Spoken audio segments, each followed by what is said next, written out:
Bonjour, mon nom est Johan Tardy et je suis passionné par l'art contemporain. J'adore arpenter les musées, les expositions, découvrir de nouveaux artistes. C'est incroyable comme une œuvre peut parfois vous émouvoir, vous transformer même. Aujourd'hui, je voudrais vous présenter une de ces pièces que j'admire tout particulièrement. Et cette œuvre, la voilà. Bluffant, non ? Observez le côté brut et très travaillé de ces lignes. L'équilibre étonnant des volumes, la matière lumineuse comme une émeraude. Bref, l'art plastique dans son expression la plus évidente. Mais vous vous demandez certainement qui est l'artiste. César, Niki de Saint-Phal, Picasso ? Vous n'y êtes pas. Ils s'appellent Bernard, Nathalie, Damien et sont plus de 180. Ils travaillent tous pour la société Échalier dans le Puy-de-Dôme, un établissement devenu depuis 40 ans maître dans l'art du tri de nos déchets industriels et ménagers. Aidés comme ça, ils en fabriquent plus de 50 par jour. Alors pour en savoir plus sur ces artistes pas comme les autres, petite visite dans leur atelier de Clermont-Ferrand où sont traités tout au long de l'année les déchets ménagers de plus de 600 000 personnes. Vous me suivez ?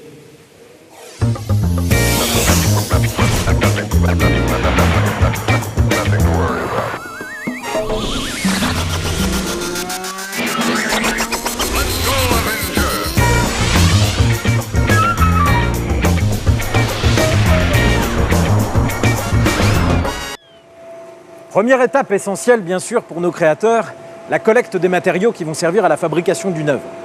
Ici arrivent plus de 250 tonnes de déchets ménagers par jour. Ces déchets ont deux origines. D'une part, la collecte en porte-à-porte, faite à partir des bacs jaunes ou des sacs jaunes que l'on a chez soi. D'autre part, ce qu'on appelle les apports volontaires. Vous savez, c'est la collecte faite à partir de ces grands bacs situés dans les lieux publics. Je peux vous dire qu'ici, avec tout ce flux de déchets, tous les jours, c'est un véritable balai de camion. Et ça, je peux vous dire que c'est déjà du spectacle.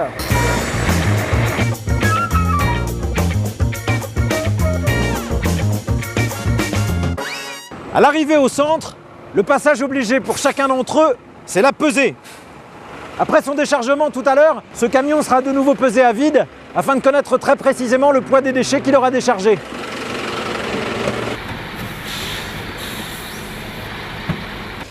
Bonjour, moi c'est Johan. C'est Pascal. C'est bon, c'est pesé ? Ça y est, c'est pesé. Alors on fait combien ? On fait 16 tonnes du 150. D'accord. Est-ce qu'il représente à peu près combien de déchets si on enlève le poids du camion ? Sans le poids du camion, on se retrouve avec aux alentours de 4 tonnes de sang de déchets. 4 tonnes de sang. Des camions comme ça, il y en a toute la journée. C'est bon, on peut décharger maintenant ? On peut les décharger, c'est pesé.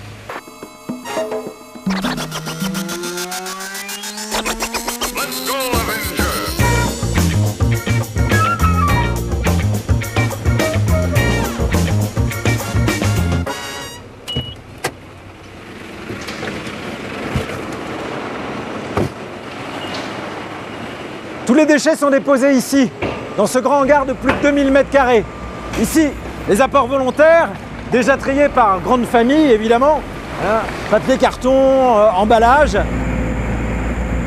Et là, la collecte en porte-à-porte qui arrive en vrac.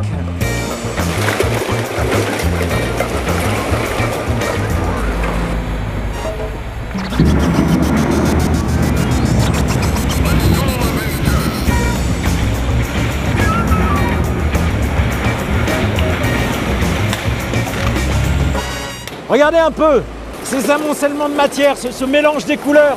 On aimerait y plonger tout entier. Ouf ! Bon, ça reste des déchets quand même. Bien, à partir de là, commence le véritable processus de tri.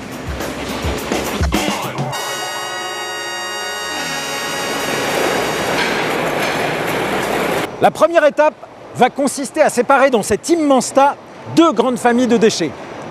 D'un côté, ce qu'on appelle les corps plats. Ce sont les papiers, les cartons, les journaux. Et de l'autre, ce qu'on appelle les corps creux.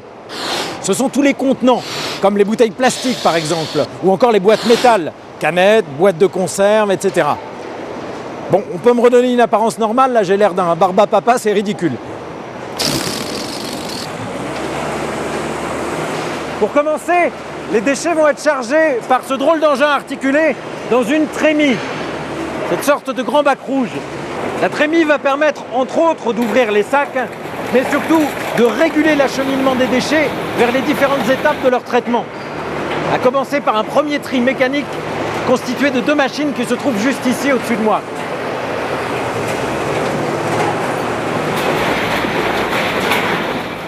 La première de ces machines, c'est le Trommel, où je me situe maintenant.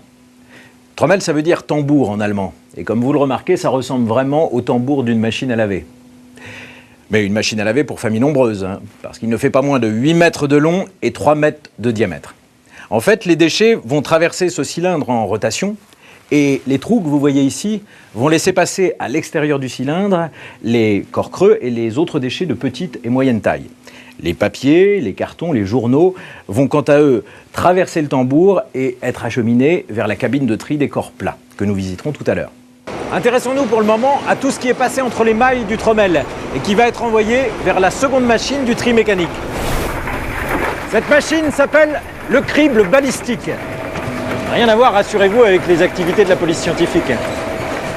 L'appareil va simplement affiner le tri des corps creux et des autres déchets passés dans les trous du Trommel. En fait, c'est grâce à la vibration des différents plateaux que le tri va se faire. Un peu comme ceci. Vibration, ondulation. Vibration, ondulation. C'est presque de la danse, hein. Vibration, ondulation. Bon, ça marche beaucoup mieux à l'intérieur du crible balistique. Regardons plutôt. Grâce au mouvement des plateaux, les corps creux descendent et les petits papiers et les autres petits déchets remontent. C'est génial.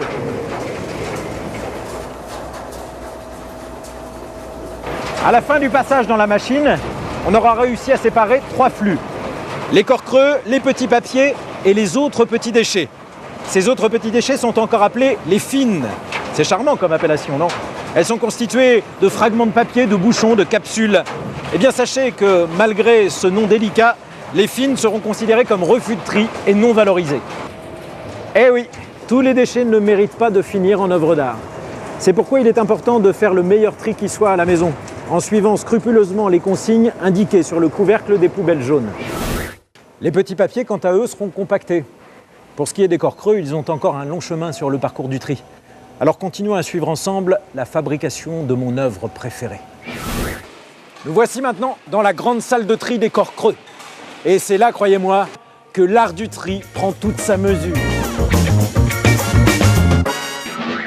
Tout commence ici, où un convoyeur situé juste au-dessus de moi déverse régulièrement les corps creux issus du premier tri mécanique et aussi ceux issus des apports volontaires. Il ne faut pas les oublier non plus. Vaut mieux pas rester là.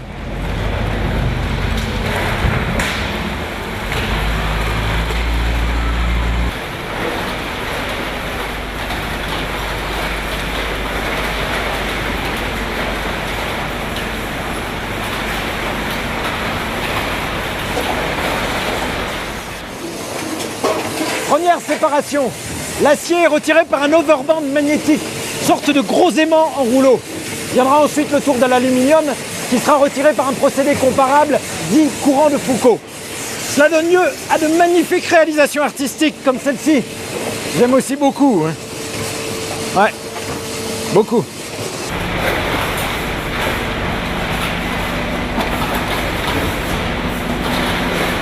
Une fois les corps creux séparés de leurs éléments métalliques et aluminium, nous arrivons à l'étape du tri dit optique, qui se déroule dans 3 machines comme celle-ci.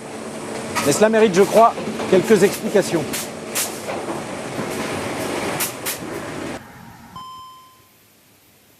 La machine de tri optique est dotée d'une petite caméra reliée à un ordinateur. La caméra identifie chaque objet selon sa forme et sa couleur. C'est ce qu'on appelle la reconnaissance visuelle et spectrométrique. Ainsi analysé par l'ordinateur, l'objet va être soumis au bout du tapis à un jet d'air comprimé plus ou moins fort selon ses caractéristiques afin d'être éjecté dans la case appropriée. On peut ainsi trier avec plus de précision différents types d'emballages. Ici une bouteille claire, hop. Là une bouteille foncée, hop. Puis là une bouteille opaque, hop. Ah non, pas moi. Oh.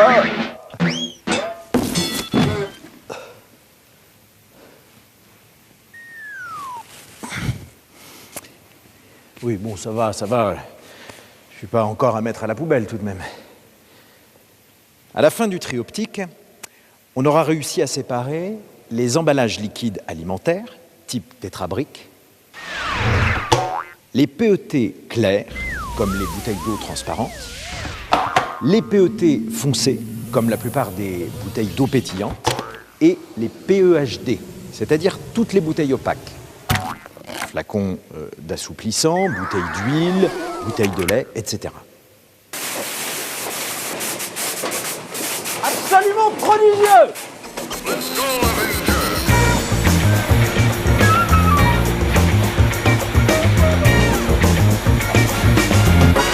Mais bien sûr, en matière d'art, comme dans beaucoup de domaines, les machines ne remplaceront jamais tout à fait la main de l'homme. C'est pourquoi se situe en bout de chaîne une cabine de tri manuel où des artistes opérateurs, opératrices, on peut les appeler comme ça, vont affiner une dernière fois le tri des corps creux. Bonjour. Ici, Nathalie contrôle et retire tout ce qui a pu échapper à la précision des machines. Il y a autour d'elle différents bacs pour tout ce qui doit être écarté du flux. Ici les papiers, ici les refus de tri. Hein, voilà, ça n'a rien à faire là par exemple. Une opération qui demande beaucoup de vigilance et aussi une grande dextérité.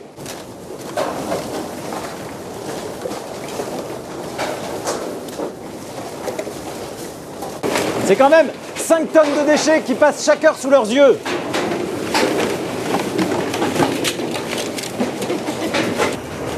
Alors, je peux essayer, Nathalie? Qu'est-ce qu'on fait? Ça, c'est bon. Refus de tri, d'accord. Ça, c'est les étiquettes. Voilà, ah, ça, les papiers. Ça va beaucoup trop vite pour moi. Pour nos corps creux, le parcours du tri touche maintenant à sa fin. Chaque famille de produits maintenant séparée est stockée dans l'un de ces box. Dès qu'un box est suffisamment rempli, il se vide automatiquement pour être convoyé vers la presse. Comme ceci.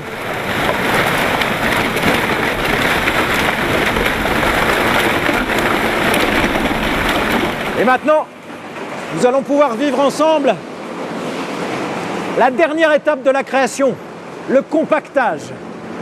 Ça peut paraître ridicule, mais je suis ému.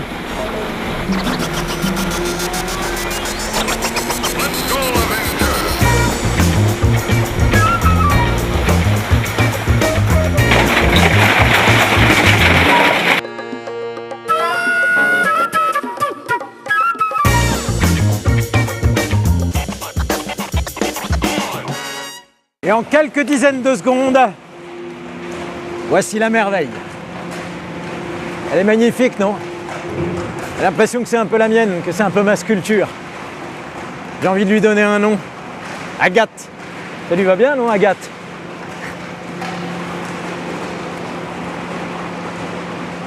Ah, mais j'oubliais. À la sortie du trommel, on a laissé nos corps plats et nos déchets de grande taille. Allons voir la deuxième cabine de tri manuel qui assure cette fois tout le tri des corps plats.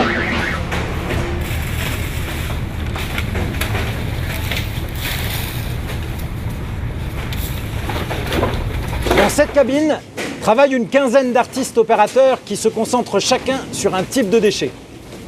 Certains écartent les cartons qui seront ensuite traités et mis en balle. D'autres enlèvent les corps creux résiduels qui ne sont pas passés entre les trous du trommel. D'autres, enfin, enlèvent tout ce qui sera considéré comme refus de tri. Et je peux vous dire qu'il y a parfois des surprises. Qu'est-ce qui vous arrive de trouver d'étrange sur ce tapis, Damien? Des chaussures, des survêtements, Ouais. des jouets et des peaux d'animaux. Ouais. Et même une fois, une tête de veau. Oui. Ouais. Et je peux vous dire que c'était un sacré désagrément pour l'atelier. Et pire, il y a parfois des déchets dangereux, comme des seringues souillées par exemple, qui font courir inutilement des risques à tous ceux qui travaillent ici. Alors encore une fois, soyez vigilants. L'art du tri, ça commence aussi chez vous.